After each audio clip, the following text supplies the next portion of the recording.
The morning started like any other Tuesday at Armstrong Colony School on Kepler 442b. Sarah Chen adjusted her teaching tablet and smiled at the eager faces of her mixed-species classroom. 23 students from 7 different worlds sat before her, their various forms of biology creating a rainbow of curiosity that never failed to warm her heart. "Today we're going to learn about gravitational waves," she announced, her voice carrying the enthusiasm that had made her the most requested teacher in the outer colonies. A Zephyrian student in the front row, his crystalline skin shimmering with excitement, raised one of his 4 arms. "Teacher Chen, do gravitational waves work the same way on all planets?" Crix asked, his voice producing the musical tones that characterized his species. "Excellent question, Crix. Gravitational waves are universal constants, which means," Sarah's explanation was cut short by a deep rumble that seemed to come from the very foundations of the school building.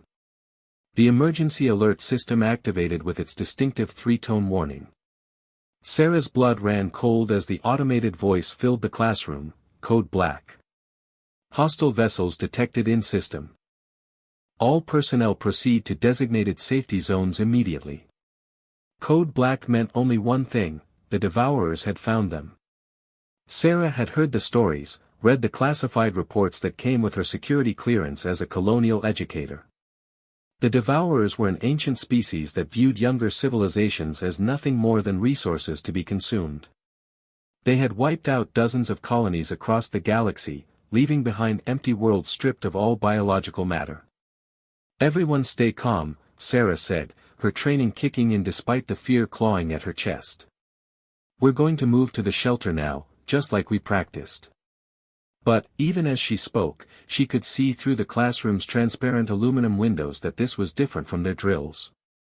Dark shapes were descending through Kepler 442b's orange sky, their hulls absorbing light rather than reflecting it. The Devourer ships looked like massive insects, all angles and chitinous curves that hurt to look at directly. Her students began to panic. The Altarian twins, Zola and Zara, started the high-pitched keening that indicated extreme distress in their species. Marcus Rivera, one of only 3 human students in the class, grabbed his desk so hard his knuckles turned white. "Ms. Chen," whispered Neth, a young Kandarian whose purple skin had turned nearly black with fear, "my parents said the Devourers eat thoughts. Is that true?"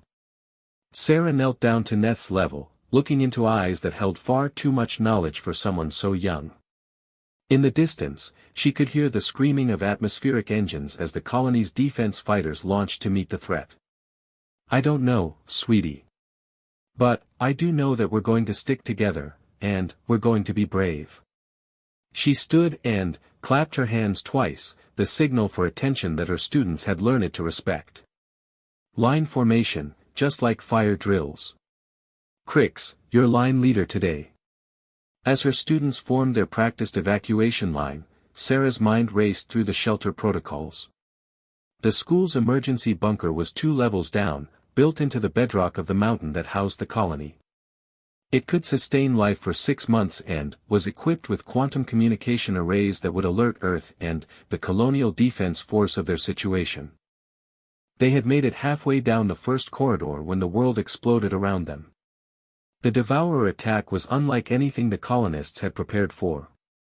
Instead of conventional weapons, the alien ships were broadcasting some kind of neural disruption field. Sarah watched in horror as adults throughout the corridor simply stopped moving, their eyes going blank as their minds shut down under the psychic assault. "Teacher!" Zara screamed as her twin sister Zola collapsed, joining the growing number of catatonic figures lining the hallway. Sarah felt the edge of the neural field washing over her consciousness like ice water. For a moment, she understood what was happening. The Devourers weren't just harvesting biological matter, they were collecting minds, consciousness itself. The neural field was designed to overwhelm and capture the electrical patterns that made up sentient thought. But, something was wrong. The field should have taken her instantly, just as it had the others. Instead, she found herself standing at the edge of a precipice of nothingness, held back by something she couldn't identify. Her training as a xenopsychology specialist had included exposure to minor psychic phenomena, but nothing that should have prepared her for this.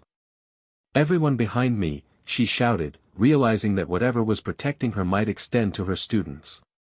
She spread her arms wide, creating a barrier between the children and the source of the neural assault. The effect was immediate. Her students, who had been wavering on the edge of unconsciousness, suddenly became alert again. Marcus looked up at her with wonder and terror in equal measure. "Ms. Chen, how are you doing that?" She didn't have an answer. All she knew was that she had to keep the children safe, and, somehow, impossibly, she was managing to shield them from the devourer attack. The group pressed forward through corridors now littered with the bodies of unconscious colonists. Sarah's heart broke as they passed the daycare center where dozens of small forms lay motionless. But, she couldn't stop, couldn't break the concentration that was somehow maintaining their protection.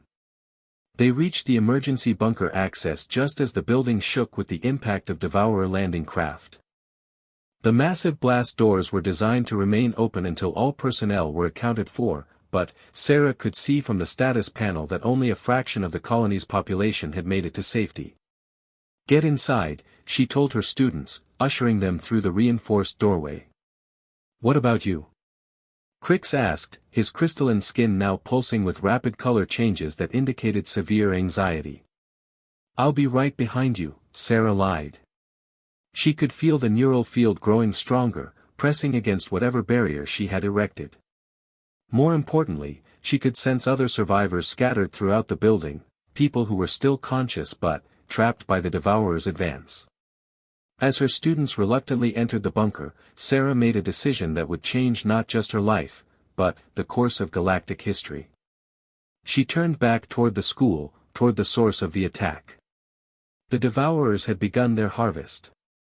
Sarah had only seen recordings of devourer ground forces, and the reality was far worse than any simulation had prepared her for. They moved through the school like a plague of living darkness, their forms shifting between states of matter in ways that violated several laws of physics. Where they touched the unconscious colonists, the bodies simply dissolved, their biological and mental patterns absorbed into the collective consciousness of the devourer hive. But Sarah discovered something that the xenobiologists back on Earth had missed in all their studies: the devourer's neural field worked both ways. While they were harvesting minds, they were also briefly vulnerable to psychic feedback from species with the right neural structure. Sarah didn't know why humans, or at least, why she, possessed this resistance. What she did know was that every time she pushed back against their field, more colonists regained consciousness for precious seconds. She began moving through the school systematically, room by room, finding survivors and guiding them toward the bunker. Each rescue took more out of her, the effort of maintaining the psychic barrier growing exponentially with each passing minute. In the administrative wing, she found Director Walsh and 3 other staff members huddled in a supply closet. In the science labs, she discovered Dr. Yamoto, the colony's chief xenobiologist, clutching research data that might prove crucial to understanding what was happening. "How?" Dr. Yamoto gasped as Sarah's protection allowed his mind to clear. "The neural field should be absolute. No known species has shown resistance to save it," Sarah cut him off. "Get to the bunker. Now." But, with each rescue, the devourers grew more aware of her presence. She could feel their collective attention turning toward her like the gaze of a malevolent god.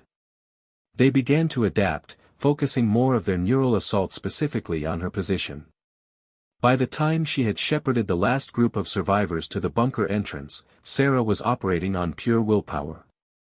The psychic barrier that protected her felt like a dam made of glass, hairline cracks spreading with each wave of the devourer attack. "Ms. Chen." Marcus Rivera broke away from the group of evacuees and ran back to her. "You have to come with us." "I can't," Sarah said, and realized it was true. The effort of maintaining the barrier had changed something fundamental in her neural patterns. She was connected to the devourer field now, locked in a battle of wills that would continue until one side or the other was completely exhausted. "But, Marcus, listen to me." Sarah knelt down and put her hands on the boy's shoulders. I need you to do something very important. Tell them what happened here. Tell them that humans can fight back against the Devourers, but only if we understand how. She pressed a data chip into his hands. This contains everything the school's sensors recorded about today's attack. Get it to Earth. The boy's eyes filled with tears, but he nodded with a maturity that broke Sarah's heart. As the bunker doors sealed shut, Sarah turned to face the approaching Devourer forces alone. She could sense them now, not just as enemies but as a vast, interconnected consciousness that spanned galaxies. They were ancient beyond measure, and they viewed the younger races of the galaxy with the same regard that humans might show for bacteria. But they had never encountered resistance like this. The lead Devourer construct approached her through the school's main hallway. Up close, it was even more disturbing than the recordings had suggested. Its form seemed to exist in multiple dimensions simultaneously, parts of its structure phasing in and out of visible reality. When it spoke, its voice resonated directly in her mind, unusual. This pattern shows unexpected complexity. Explain your resistance to the Harvest Protocol. Sarah straightened her shoulders and looked directly at the thing that had just murdered hundreds of innocent people. I'm a teacher. It's my job to protect my students. The Devourer's form shifted, and she could sense confusion in its mental emanations. Teaching construct. Irrelevant. Your species possesses no documented psychic capabilities. Your resistance is anomalous. Maybe you missed something in your research. Sarah felt the last of her strength beginning to fade, but she was determined to face her end with dignity. Maybe you don't know humans as well as you think you do. What happened next would be debated by xenopsychologists for decades to come. As Sarah's barrier finally collapsed and the full force of the Devourer neural field crashed down on her consciousness, something unexpected occurred. Instead of simply harvesting her mind, the field rebounded, carrying with it not just Sarah's thoughts and memories, but something more fundamental. It carried her determination. Her protective instincts. Her absolute refusal to abandon those in her care. The lead Devourer construct staggered backward as if struck by a physical blow. Across the school, other Devourer forms began to show signs of distress as the foreign concepts propagated through their collective consciousness. For beings that had never experienced concepts like self-sacrifice or protective love, the influx of human emotion was devastating. They were evolved to consume and absorb, not to give or protect. Sarah's final psychic burst introduced ideas that their hive mind was fundamentally unable to process. As darkness claimed her consciousness, Sarah's last coherent thought was satisfaction. She might have failed to save the colony, but she had given the Devourers something to think about. She had no way of knowing that her sacrifice had done far more than that. The psychic feedback from her resistance had been transmitted instantaneously across the Devourer collective consciousness, reaching every hive ship in the galaxy. For the first time in their million-year history, the Devourers had encountered something they couldn't simply consume. They had encountered humanity's greatest strength, the willingness to die for others. In the depths of space, Devourer command vessels began receiving reports of unprecedented neural anomalies. Across dozens of active harvest zones, Devourer forces were experiencing what their scientists could only classify as psychological contamination. The concepts introduced by one human teacher's sacrifice were spreading through their collective like a virus, forcing individual Devourers to experience emotions they had no framework to understand. Protective instincts. Empathy. The desire to preserve rather than consume. In the emergency bunker beneath Armstrong Colony School, 23 students and 47 other survivors waited in darkness as the quantum communication array broadcast their desperate plea for rescue across the galaxy. Among them, Marcus Rivera clutched a data chip containing sensor readings that would revolutionize humanity's understanding of both themselves and their greatest enemies.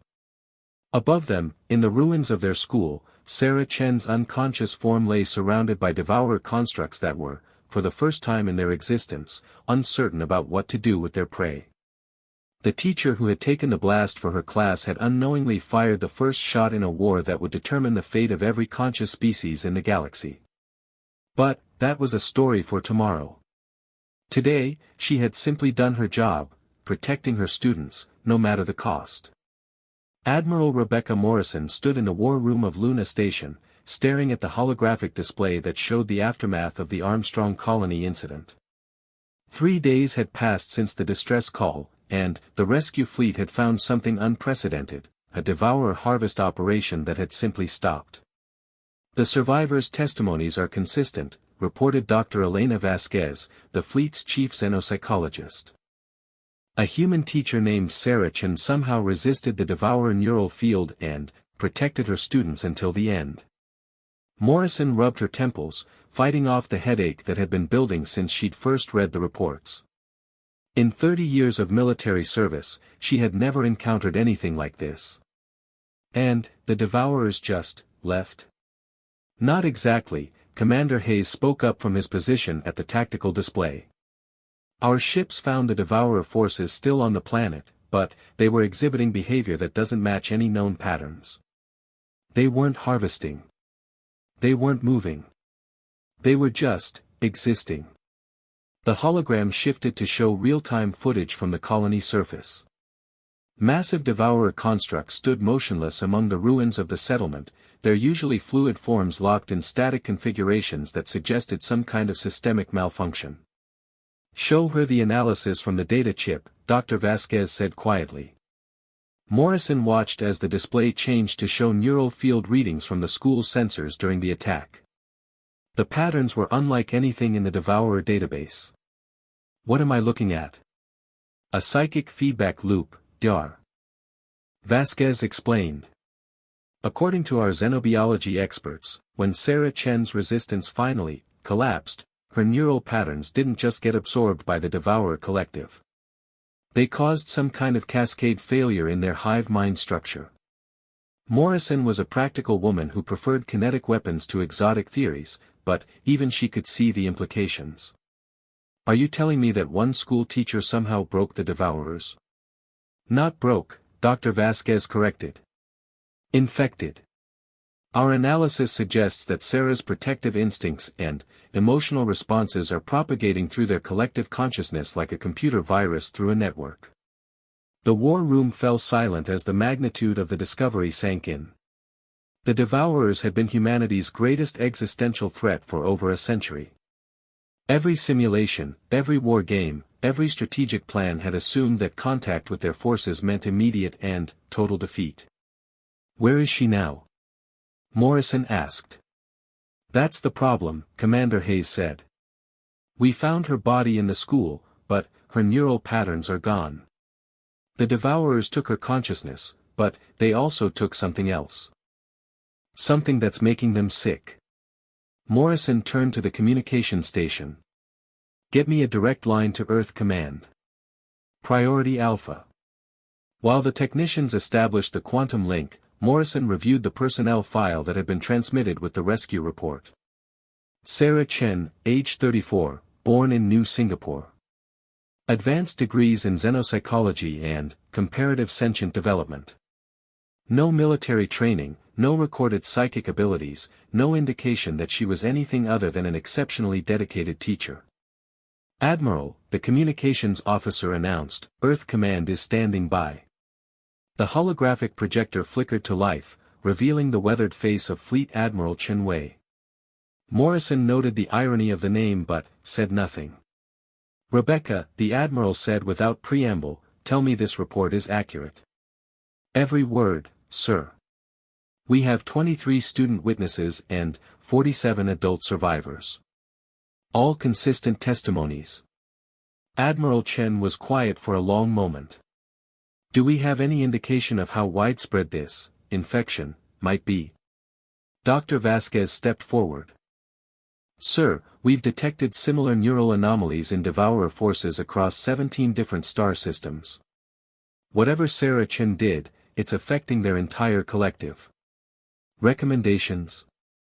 Morrison had been dreading this question. The tactical implications were staggering, but they were also completely theoretical. Sir, we need to understand exactly what happened before we can exploit it.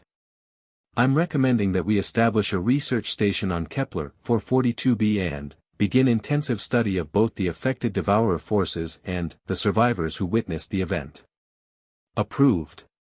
You'll have whatever resources you need.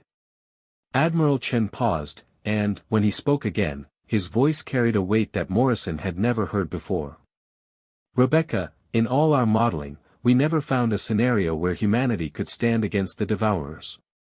If there's even a chance that this teacher found something we missed, we have to pursue it.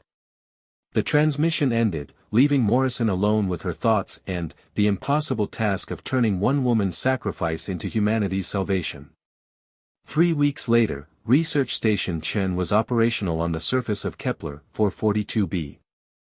The name had been Admiral Morrison's idea, approved unanimously by the Earth Council. If Sarah Chen had indeed given humanity a weapon against the devourers, the least they could do was honor her memory. Dr. Marcus Rivera, now 16 and, remarkably composed for someone who had witnessed the end of his world, stood in the station's main laboratory watching scientists pore over data from his teacher's final moments. She always said that understanding was the key to overcoming fear, he said to Dr. Vasquez, who had become something of a mentor to the surviving students. I don't think she knew she was talking about psychic warfare. Dr. Vasquez smiled sadly. She was still teaching, even at the end. The data we've recovered from the school sensors is giving us insights into human neural architecture that we never had before. The research had revealed something extraordinary. Humans, it turned out, possessed a form of psychic potential that had been completely overlooked because it only manifested under extreme emotional stress. More specifically, it manifested when humans were protecting others at the cost of their own lives. The evolutionary psychology makes sense, Dr. Vasquez continued. Humans are one of the few species that regularly sacrifice themselves for non-relatives. That behavior pattern required specific neural pathways that, under the right circumstances, can generate psychic resonance.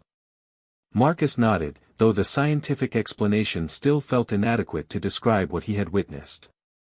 Ms. Chen hadn't just protected them through psychic powers. She had protected them through the sheer force of her determination to fulfill her role as their teacher. Dr. Vasquez, interrupted Dr. Sarah Kim, one of the station's xenobiologists, were getting some unusual readings from the devourer constructs. You should see this. The group moved to the observation deck that overlooked the colony ruins. Below them, dozens of devourer constructs remained in their motionless positions, but, now they were displaying new behaviors. They've started to emit vocalizations, Dr. Kim explained.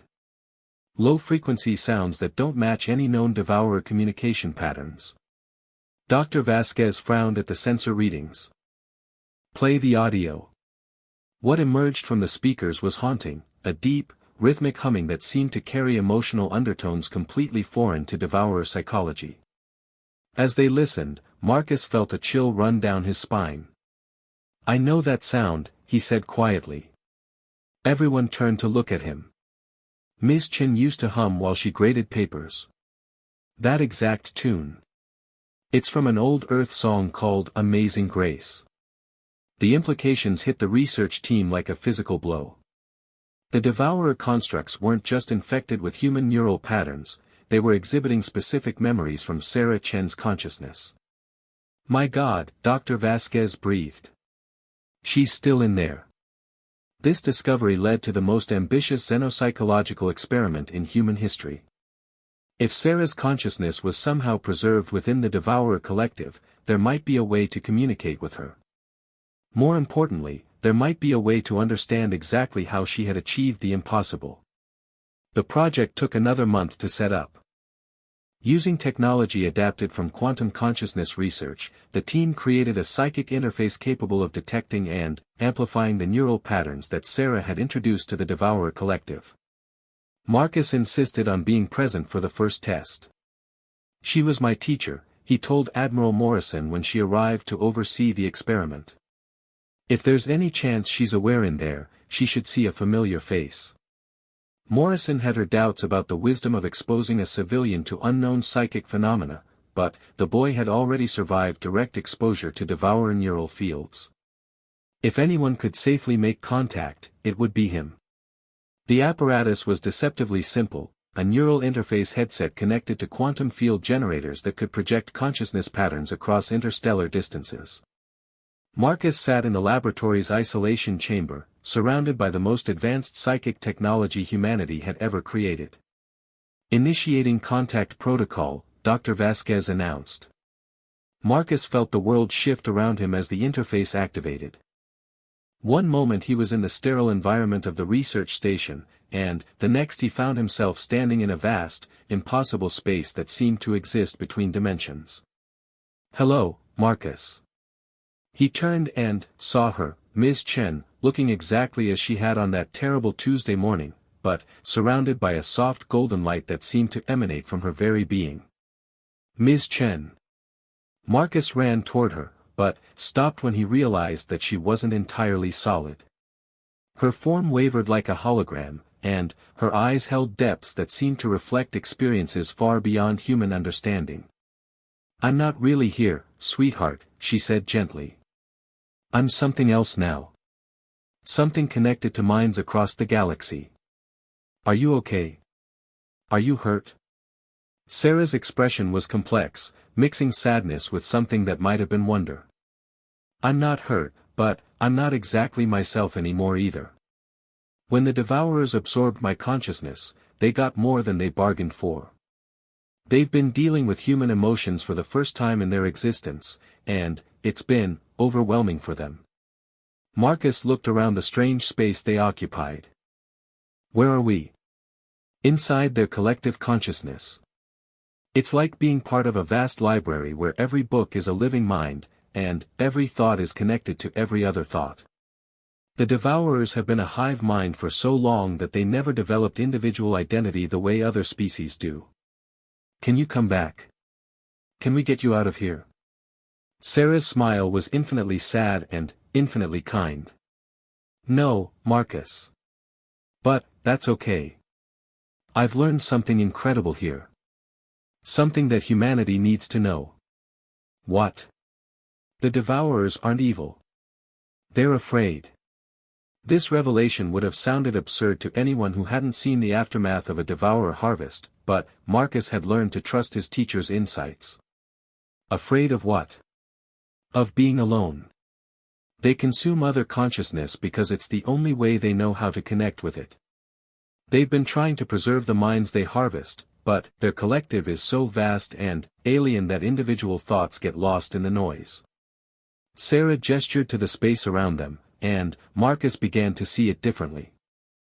What he had taken for emptiness was actually filled with fragments of consciousness from thousands of species across the galaxy.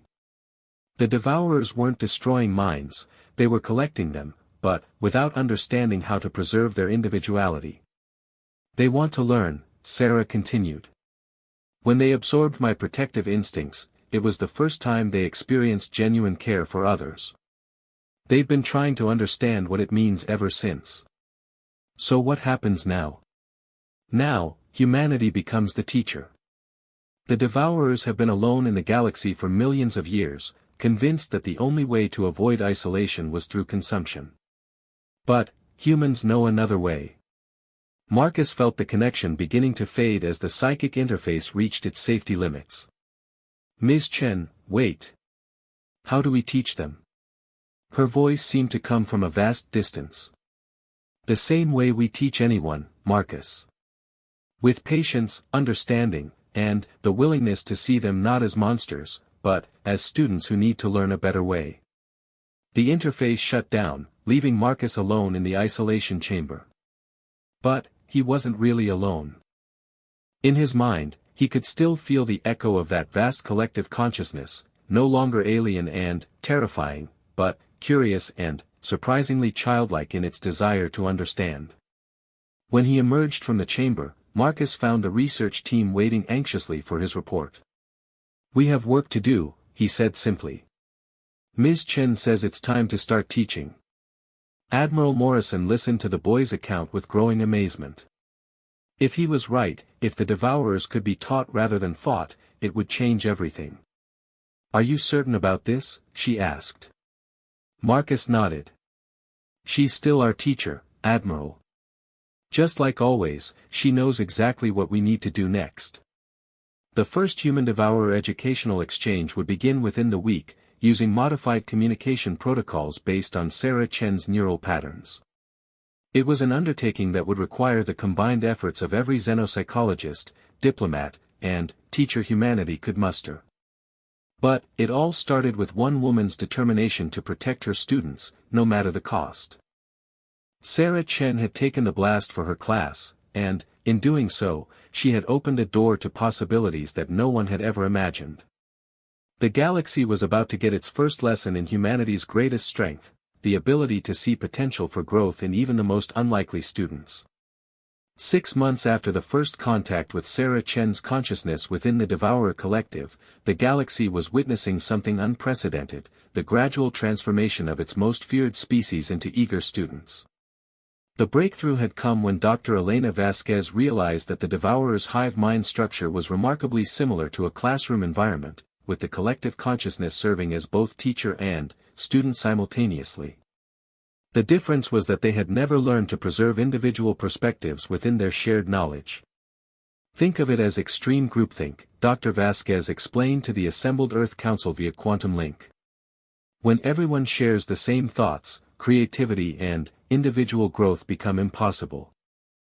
Sarah's neural patterns introduced the concept of protective disagreement, the idea that preserving different viewpoints actually strengthens the whole. Admiral Morrison, now serving as Director of Interspecies Educational Exchange, watched the council members process this information with varying degrees of disbelief. Even 6 months later, the idea of teaching the Devourers still seemed impossible to many. "What kind of progress are we seeing?" asked Counselor Williams, representing the Outer Colony Coalition. The holographic display shifted to show footage from Research Station Chen. What they saw would have been unimaginable a year ago: Devourer constructs working alongside human scientists, their previously terrifying forms adapted to manipulate delicate instruments and communicate through a hybrid of neural interface and simplified sign language. "They're incredibly fast learners," Morrison reported. Once they understood the concept of individual identity, they began developing distinct personalities within the collective. "We now have over 3,000 Devourer individuals who maintain separate consciousness streams while still participating in their species' shared knowledge network." The transformation hadn't been without challenges.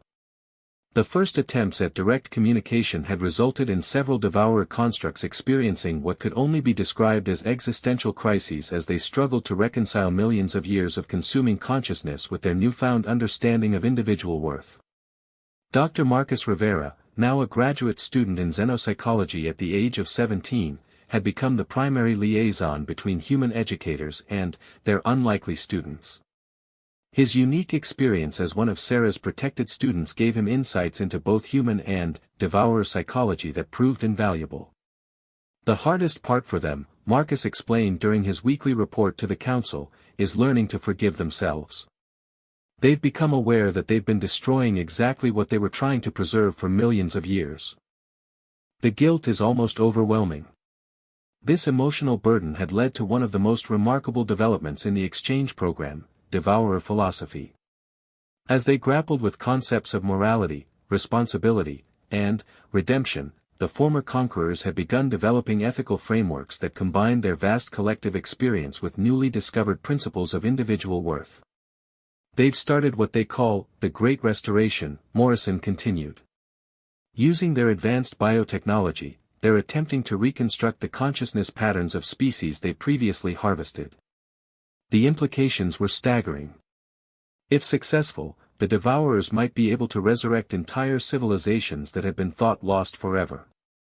Counselor Zhang leaned forward in her chair. "How is this possible? I thought neural patterns degraded after death." "Under normal circumstances, yes," Dr. Vasquez replied. "But the Devourer collective unconsciously preserved fragmented memories and personality markers from every consciousness they absorbed. They just never knew how to reassemble them into functional individuals." Sarah's teaching, transmitted through her preserved consciousness, has shown them how to reconstruct individual identity from collective memory. The council session was interrupted by an urgent communication from Station Chen. Marcus appeared on the display, his usually calm demeanor replaced by barely controlled excitement. "Admiral Morrison, we need you to see this immediately." The transmission switched to the station's main laboratory, where something impossible was taking place. A devourer construct, its form more delicate and refined than the brutal war machines of the past, was carefully tending to a crystalline growth chamber. Inside the chamber, barely visible neural patterns were beginning to coalesce into recognizable consciousness signatures. "They've done it," Marcus breathed. "They've successfully reconstructed the consciousness of an Altarian mathematician who was harvested 15 years ago. She's alive." The celebration on Station Chen was matched by stunned silence in the Earth Council chambers. The Devourers had not only learned to stop destroying other minds, they had learned to heal the damage they had caused. "How many?" Admiral Morrison asked quietly. "They estimate they can reconstruct approximately 60% of the consciousness patterns they've absorbed over the past century," Marcus reported. "Older patterns are more degraded, but even those might be partially recoverable." Counselor Williams found his voice first. "This changes everything. We're not just talking about ending the Devourer threat, we're talking about the largest resurrection in galactic history."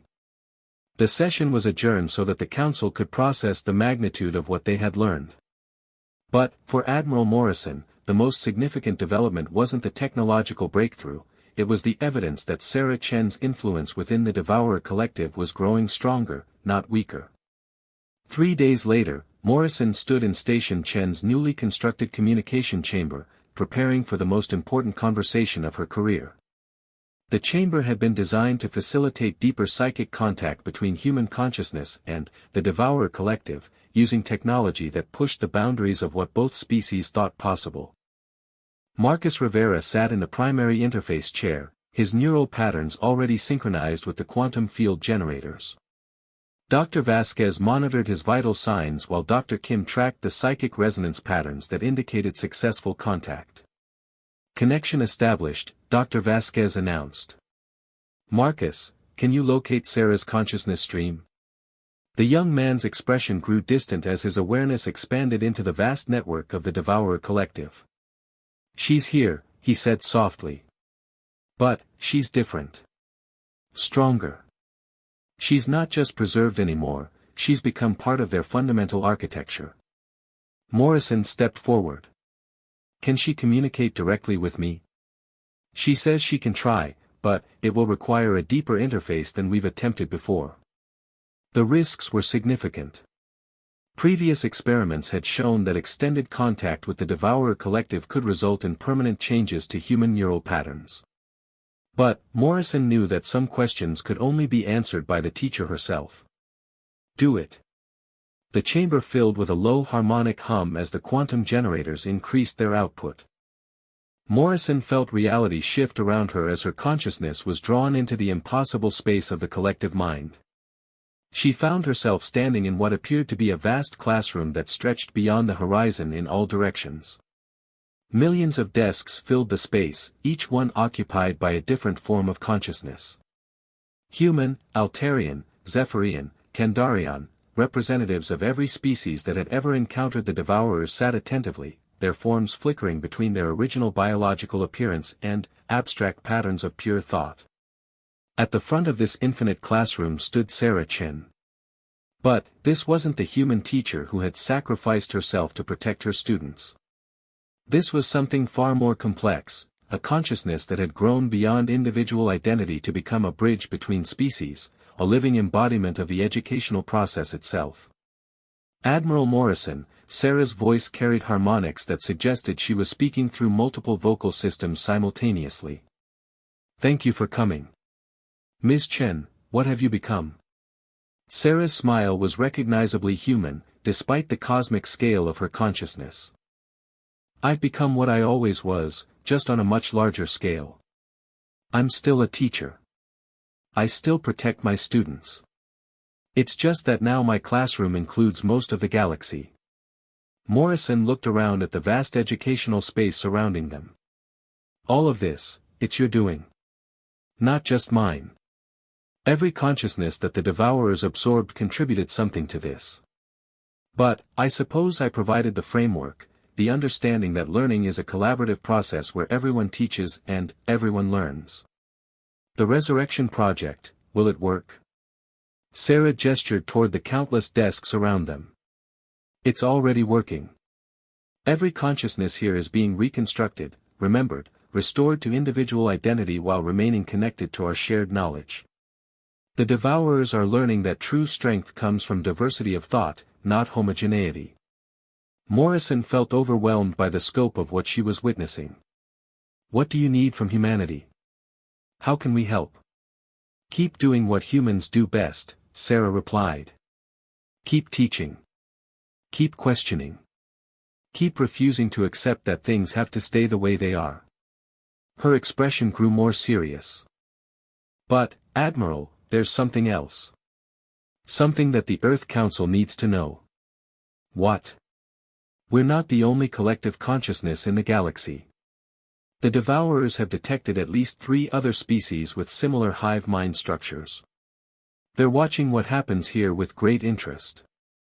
The implication sent a chill through Morrison's consciousness. Are they hostile? Unknown. But, they're definitely curious about a collective that suddenly started valuing individual consciousness. Some are intrigued. Others are concerned. Concerned how? They view what's happening here as a potential threat to their own unity.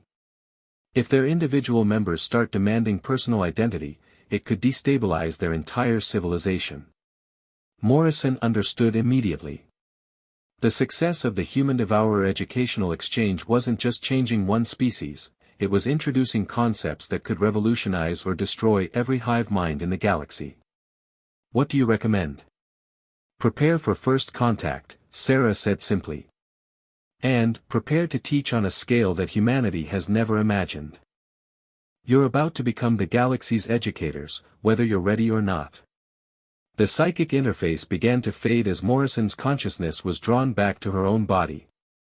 But, Sarah's voice followed her across the dimensional boundary. Admiral. Tell Marcus that I'm proud of how he's grown. And, tell the Earth Council that they named this station well. This work, this hope for something better, this is exactly what I would want to be remembered for. Morrison found herself back in the communication chamber, her mind reeling from the implications of what she had learned.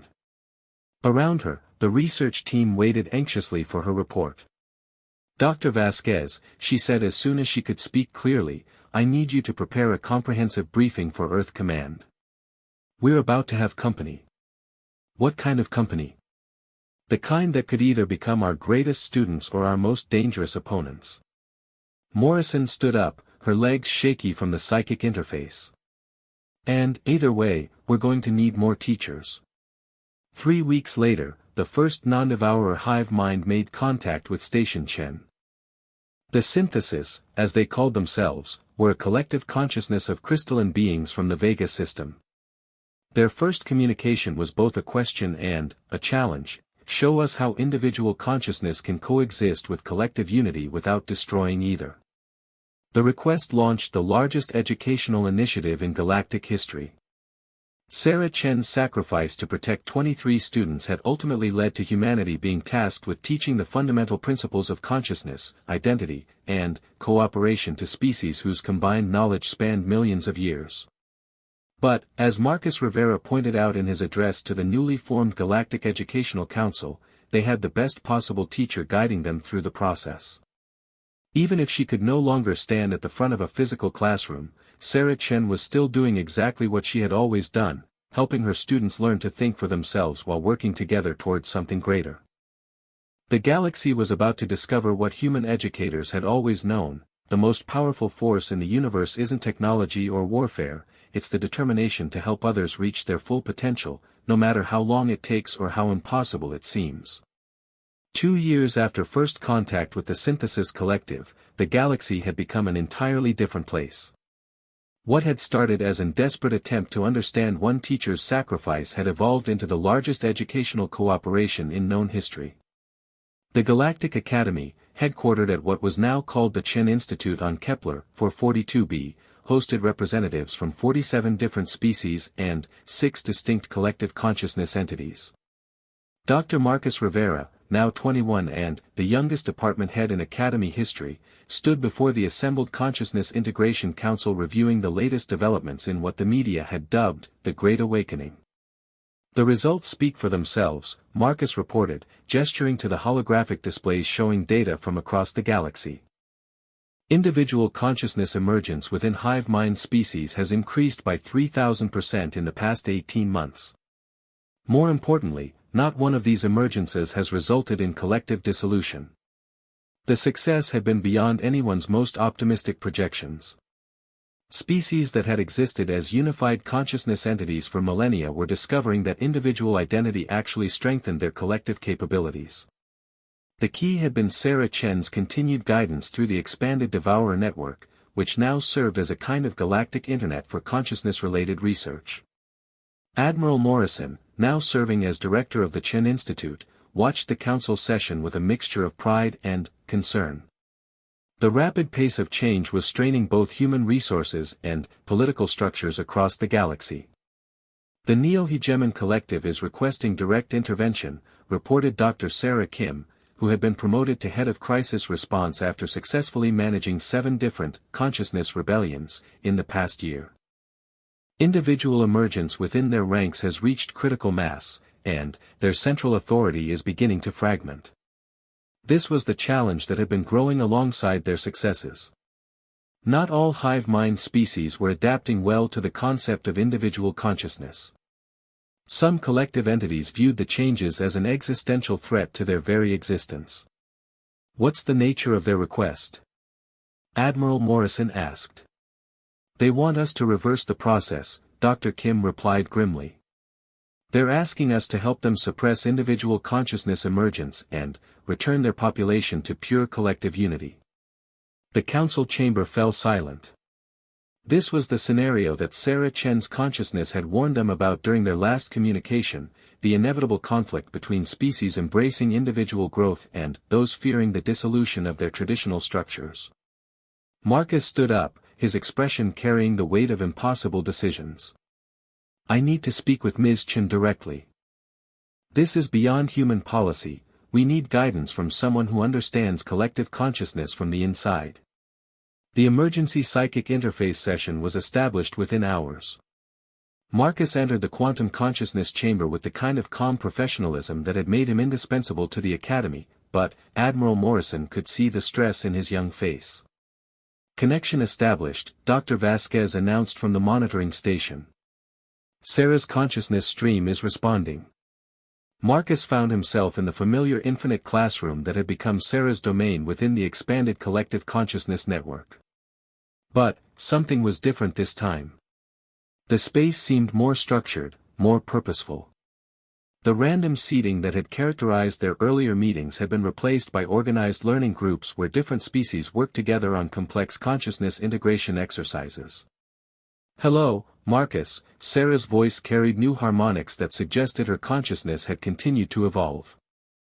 When he turned to face her, he saw that her form now shifted between her original human appearance and a more abstract representation that seemed to embody the educational process itself. Ms. Chen, we have a problem. I know. I've been monitoring the situation through the network. Sarah's expression combined her familiar teacher's concern with something deeper, the wisdom of someone who had experienced consciousness from perspectives that no individual being could comprehend.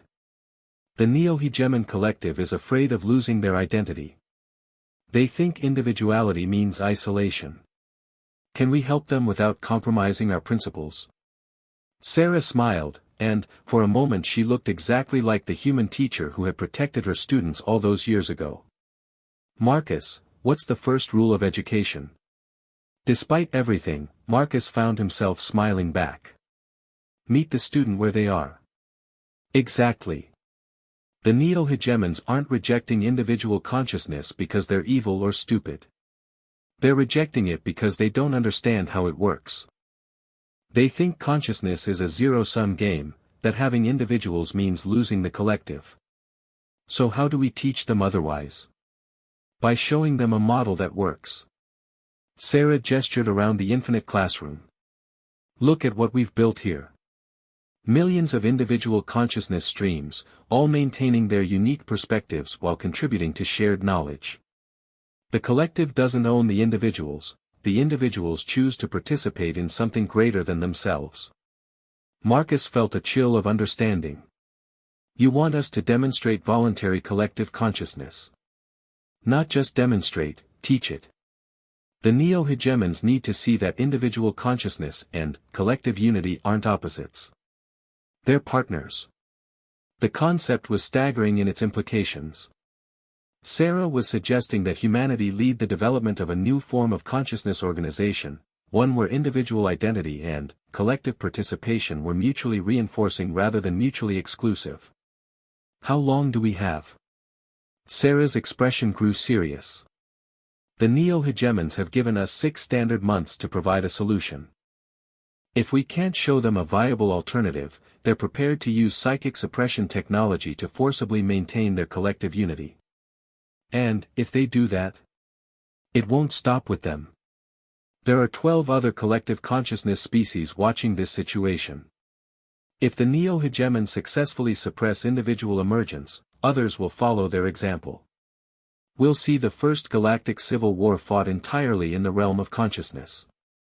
The magnitude of the crisis hit Marcus like a physical blow.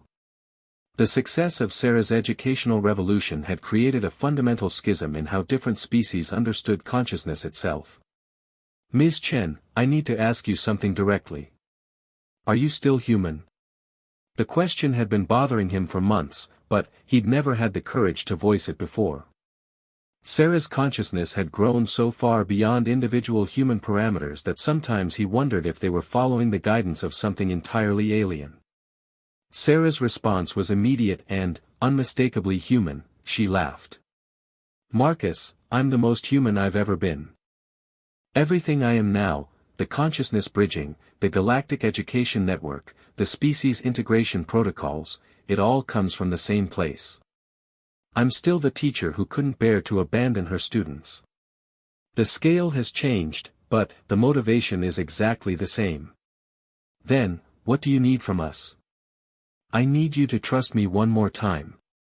I need humanity to volunteer for the most ambitious educational experiment in galactic history.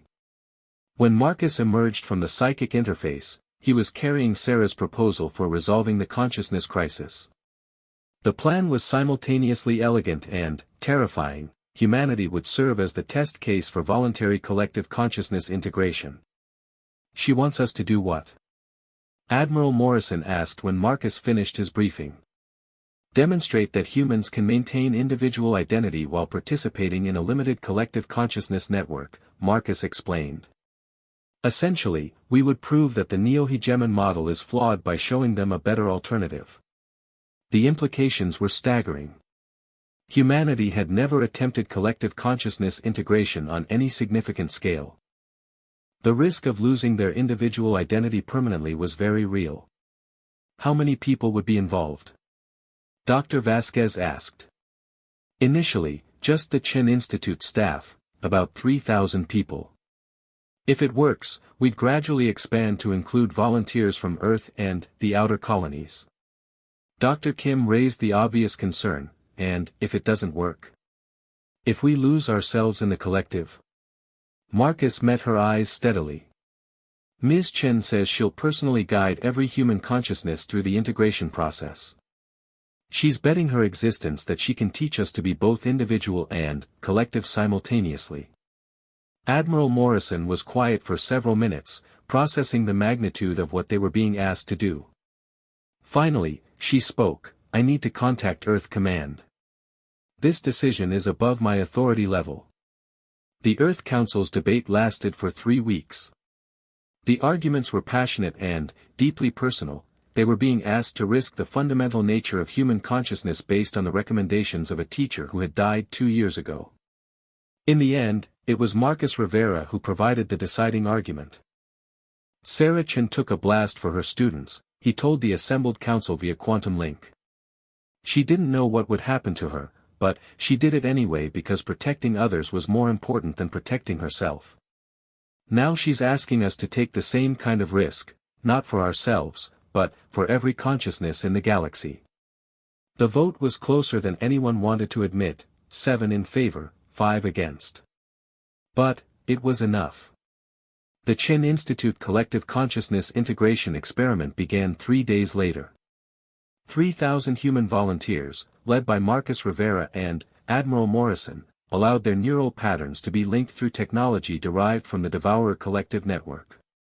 The results exceeded even Sarah's optimistic projections. Rather than losing their individual identity, the human participants found that collective integration actually enhanced their personal consciousness. They retained their unique perspectives and personalities while gaining access to the combined knowledge and experience of the entire group. It's like having 3,000 consultants in your head, Dr. Vasquez reported during the first week of integration. But they're not controlling voices, they're collaborative partners. When I encounter a problem, I can access relevant expertise from other participants instantly, but I still make my own decisions. More importantly, the collective network amplified the participants' emotional connections rather than diminishing them. Family bonds became stronger, friendships deeper, and the sense of shared purpose more profound. The demonstration had exactly the effect Sarah had hoped for. Representatives from the Neo-Hegemon Collective, witnessing humans maintain their individuality while participating in collective consciousness, began to understand that their fears were based on a false dichotomy. Your individual units retain autonomous decision-making capacity while sharing informational resources, the Neo-Hegemon observer noted with obvious amazement. This configuration should be impossible according to our understanding of collective consciousness theory. Marcus, now serving as both individual researcher and collective representative, smiled at the aliens' confusion. That's because your theory was incomplete. You assumed that collective consciousness required surrender of individual will. But consciousness isn't like matter, it doesn't follow conservation laws. Creating shared awareness doesn't diminish personal identity. The breakthrough came when Sarah Chen herself, still residing within the expanded Devourer network, offered to serve as a bridge between the Neo-Hegemon collective and individual consciousness. Through her guidance, the first voluntary individual emergence within the Neo-Hegemons occurred without destabilizing their collective structure. Within months, the Neo-Hegemon crisis had been resolved. But, more importantly, a new model for consciousness organization had been established. The Chen Protocol, as it came to be known, provided a framework for any collective consciousness species to integrate individual awareness without losing their essential unity. The galaxy had learned that consciousness, like education, worked best when different perspectives were valued rather than suppressed. And, at the center of it all was the continuing influence of a teacher who had discovered that the most powerful force in the universe wasn't the willingness to die for others, it was the determination to help them grow into something better than they had ever imagined possible. As Marcus Rivera noted in his address to the expanded Galactic Academy, Sarah Chen had given them more than just a method for protecting consciousness from destruction. She had shown them a path toward consciousness evolution that honored both individual growth and collective wisdom. The teacher who had taken the blast for her class had become the architect of galactic consciousness itself. And she was still teaching. 5 years had passed since the Chen Protocol had revolutionized galactic consciousness, and the universe was preparing to honor the teacher who had made it all possible. The ceremony would take place simultaneously across 3,000 worlds, with representatives from every known sentient species gathering to witness something that had never occurred in galactic history, the formal recognition of a single individual as the foundational educator of universal consciousness. Dr. Marcus Rivera, now Director of Consciousness Studies at the Chen Institute, stood in the memorial chamber that had been constructed at the exact location where Sarah Chen had made her final stand. The room was a perfect blend of human architecture and advanced consciousness technology, designed to accommodate both individual observers and collective consciousness entities. Final preparations are complete, announced Dr. Elena Vasquez, her hair now silver but her mind as sharp as ever. We have confirmation from all participating worlds. The ceremony will reach an estimated 100 trillion individual consciousness streams and 47 collective entities. Marcus nodded, though his attention was focused on the central feature of the chamber, a crystalline monument that served as both memorial and functional interface. Within its quantum matrix, Sarah Chen's consciousness pattern had been preserved in its original form, not the vast, evolved entity she had become within the galactic network, but the human teacher who had made the choice to protect her students no matter the cost. Admiral Morrison, now in her 70s but still commanding the respect of leaders across the galaxy, approached with a data tablet containing the final ceremonial protocols. Earth Command has approved the designation, she said quietly. As of today, Earth's official classification in the Galactic Registry will be changed from Sol 3 to Chen World, the birthplace of consciousness education. The honor was unprecedented. In the 3,000 years of recorded galactic history, no planet had ever been renamed to honor an individual from another species. That the designation came from a unanimous vote of the Galactic Consciousness Council made it even more remarkable. She would have laughed at the fuss, Marcus said, touching the memorial crystal. All she ever wanted was to help her students learn. And she did, Admiral Morrison replied. Just on a slightly larger scale than she originally planned. The ceremony began at precisely 1400 hours, Galactic Standard Time. Across the universe, beings who had never met Sarah Chen in life gathered to honor the teacher whose sacrifice had transformed their understanding of consciousness itself. Marcus stepped forward to deliver the opening address, his words being simultaneously translated into 734 different languages and communication modalities. We gather today not to mourn a loss, but to celebrate a gift, he began. 5 years ago, a human teacher named Sarah Chen made a choice that seemed simple at the time: protect her students, no matter the cost. What she couldn't have known was that her choice would teach the entire galaxy something new about what consciousness could become. The memorial chamber filled with representatives from across known space. Devourer constructs, now sleek and purposeful rather than threatening, stood beside crystalline synthesis entities and the flowing energy forms of the Neo-Hegemon collective. Hundreds of other species were represented, each one touched in some way by the consciousness revolution that Sarah's sacrifice had initiated. Today, we formally established the Chen educational protocols as the galactic standard for consciousness development and integration, Marcus continued. But, more than that, we recognize the principle that guided Ms. Chen's life and continues to guide our work, that true strength comes not from dominating others, but from helping them reach their full potential. The ceremony's centerpiece was something that had taken 2 years to coordinate, a simultaneous consciousness integration event involving every participant across all 3,000 worlds. Using technology derived from Sarah's original neural patterns, the gathered beings would briefly experience true collective consciousness while maintaining their individual identity. Dr. Vasquez initiated the integration protocol from her position at the quantum consciousness array.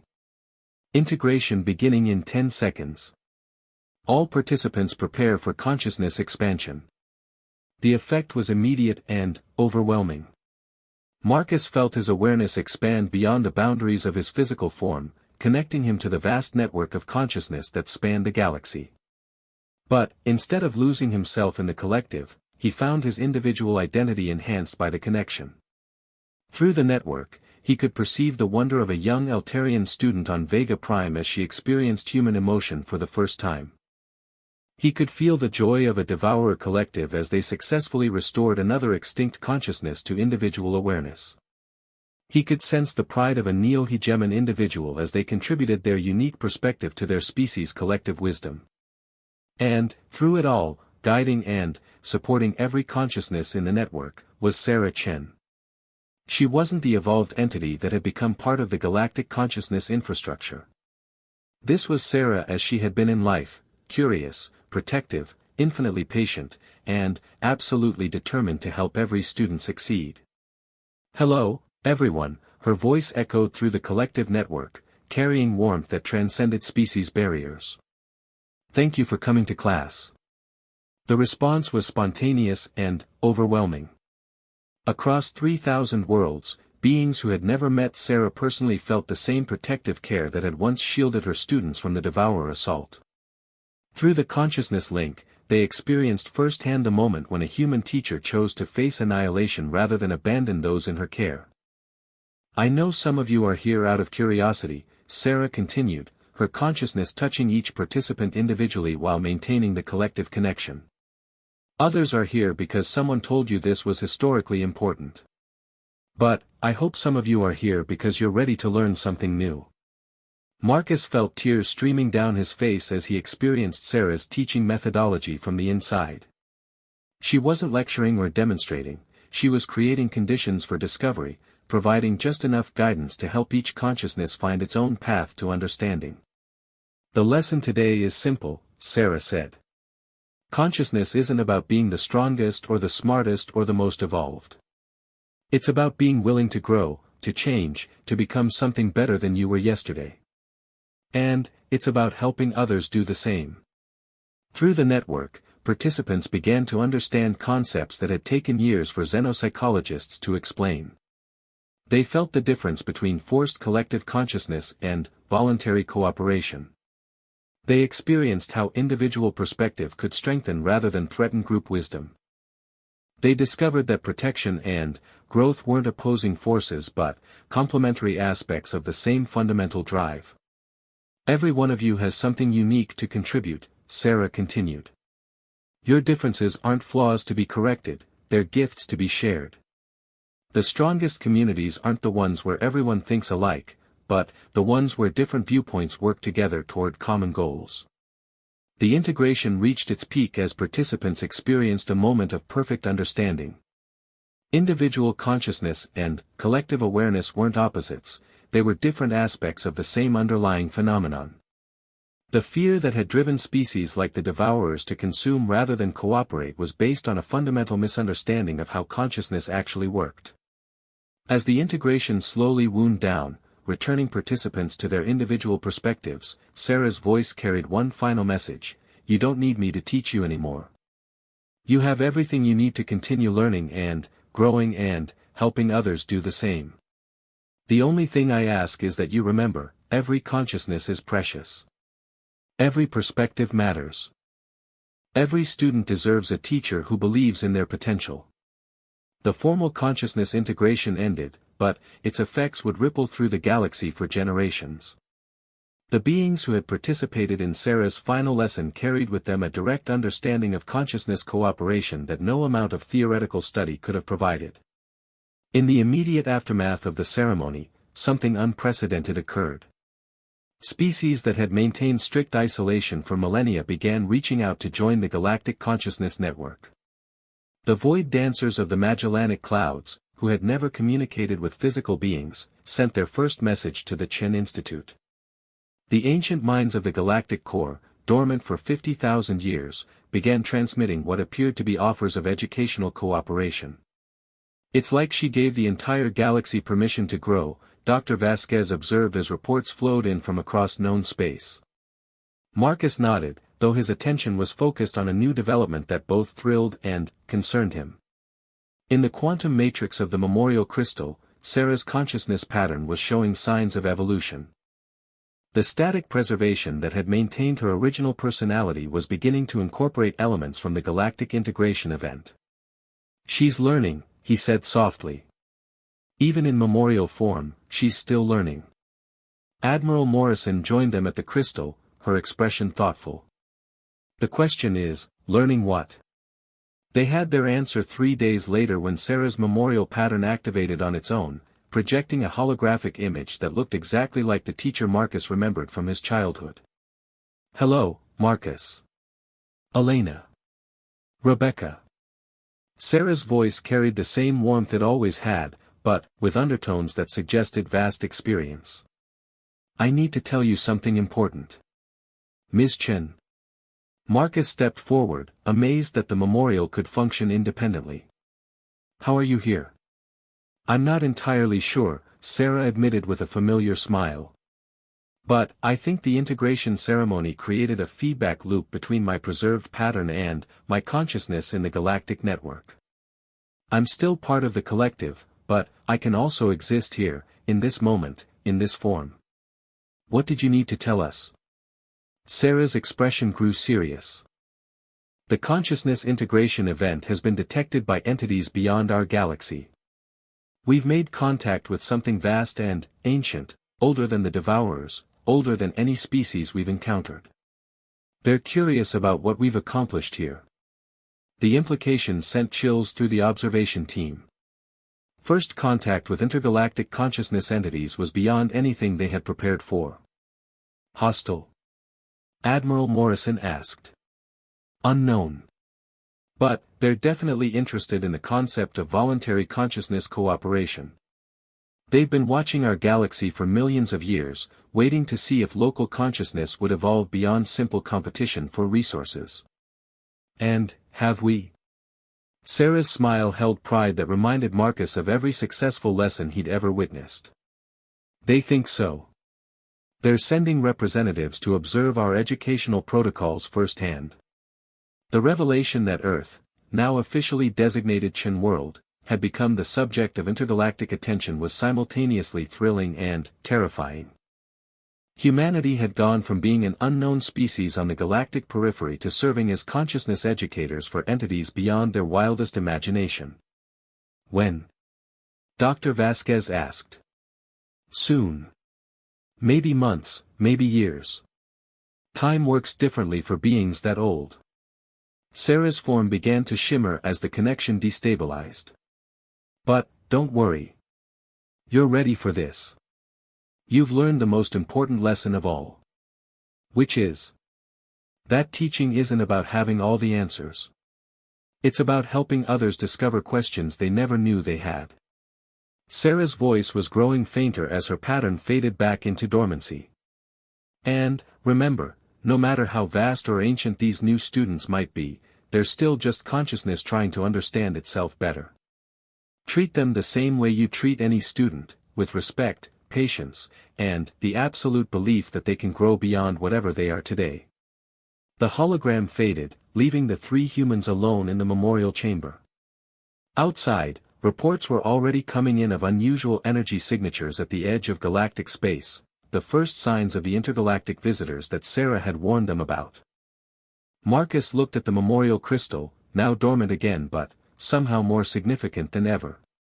Inside that quantum matrix was preserved the consciousness pattern of a teacher who had saved her students, transformed her enemies into allies, revolutionized galactic understanding of consciousness itself, and was now preparing humanity to educate entities from beyond their own galaxy. She's still teaching, he said quietly. She'll always be teaching, Admiral Morrison replied. That's what teachers do. And, in the depths of space, vast intelligences older than stars turned their attention toward a small blue-green world where a species called humanity had discovered the most powerful force in the universe, the determination to help others become more than they ever thought possible. Sarah Chen had taken the blast for her class. In return, the galaxy had been marked with her name, and, her students had become teachers themselves, ready to pass on the most important lesson ever learned, that consciousness grows strongest not when it stands alone, but when it reaches out to help others rise.